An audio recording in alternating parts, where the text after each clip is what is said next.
Now, one of the most senior counter-terror police officers in the UK told the International Security Expo in London that the police have foiled 32 terror attacks in the past 5 years. However, Deputy Assistant Commissioner Matt Twist also warned that the threat from terrorism remains very real, with the tempo of operations remaining very high. Authorities are currently running over 800 live counter-terror investigations in the UK.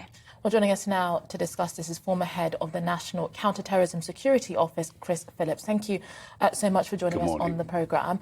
I mean, when I've seen some of the data on the amount of people, tens of thousands on the terror watch list, I mean, this is a huge problem in this country. Do you think enough is being done to address it? Well, lots is being done, but of course it is a huge number. But you have to multiply that, actually, because there are lots of people the police and security services don't know about. We've also got people right across Europe, all the different countries in Europe have got the same issues. There are lots and lots of people who are radicalised in our country, and there are lots and lots of people who are self-radicalising as we speak. So it's a major issue. Of course, we don't want to scare everyone. We don't want people to stop doing what they're doing.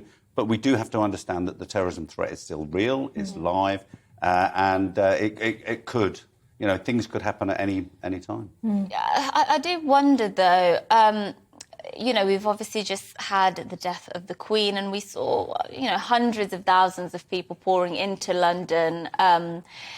Obviously, somebody who would want to, perpetrate a terrorist attack, that would have been an opportunity to do so. These massive events, because they try and inflict maximum harm on the public, don't they, when these things are carried out? And do you think people should be reassured when they see that actually people can go about their days and we can have huge gatherings like what we saw without feeling like there's going to be an imminent terror threat?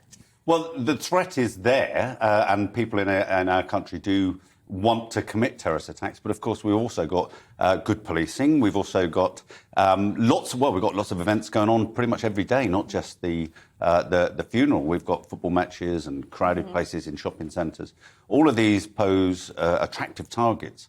But up until now, we've kind of been a bit lucky. The police have done a really good job, and the security services, at actually identifying those that might commit these attacks or that are on the way to committing the attacks. But, when it comes to kind of the security and intelligence services, that's a very particular way of approaching those issues. But what about the kind of ideological underpinnings of a lot of these, people that commit these attacks? I mean, do you think that as a society we are honest enough in confronting some of these more hardline, radical religious beliefs? No, I don't think we are, and I think much more needs to be done on that. And I think the government have signalled that they are going to take a slightly harder line. We do have people in our country that are obviously preaching in a way for people to become radicalised. And of course, we've got the additional problems of the internet and the ease of getting information on the internet. It is a bit of a disease, becoming a radicalised person that's willing to blow people up and kill people is like a disease. I mean, do you think that we have been right in our approach to Shamima Begum, for example? She has become almost a very particular focal point. Cause célèbre. Yeah, exactly. In relation to these conversations, some people are saying that her citizenship should have been removed because it's very difficult to get information from a terror site and she still poses a threat. Other people think that actually that was against our values and she should be tried here and so on. All of the debates people are familiar with. What's your sense on that particular question? Well, I think the issue is that she almost certainly committed lots of offences in those countries. She chose to go over. Yes, she was quite young, but I don't think that actually in itself is a defence. The fact is, she was over there, and she now wants to come back because it's not good over there. I don't think there would have been any request to come back if ISIS had still been over there killing people. She was quite happy to be part of that. So to bring her back. I think it will happen at some stage in the future, but I don't think it's something we should be celebrating at all, because we know for a fact that if she does come back to the UK, she'll become a celebrity.